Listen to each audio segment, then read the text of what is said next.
আসসালামু আলাইকুম। আজকে যে বিষয়টা নিয়ে আলোচনা করব সেটি হচ্ছে টোন। TONE, tone.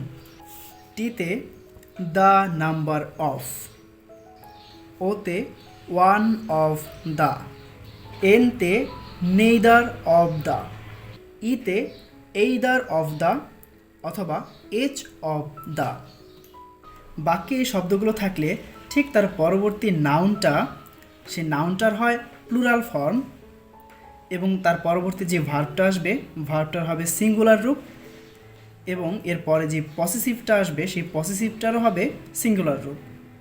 যদি আমরা একটা উদাহরণ লক্ষ্য করি সেখানে আমরা দেখতে পাবো যেমন at least one of the students gets full marks in his exam.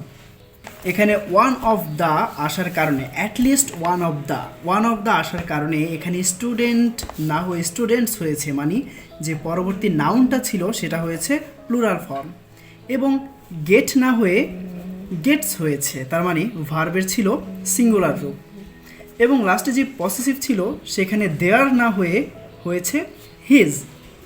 তাহলে আমরা দেখলাম যে পসেসিভটারও সিঙ্গুলার রূপ হয়েছে। তো আমরা বুঝতেই পারছি টোন এর মধ্যে আমি যে ফ্রেজগুলো বলেছি সেগুলো আসলে বাক্যের মধ্যে কিভাবে সেগুলোকে লিখতে হয়। ধন্যবাদ সবাইকে।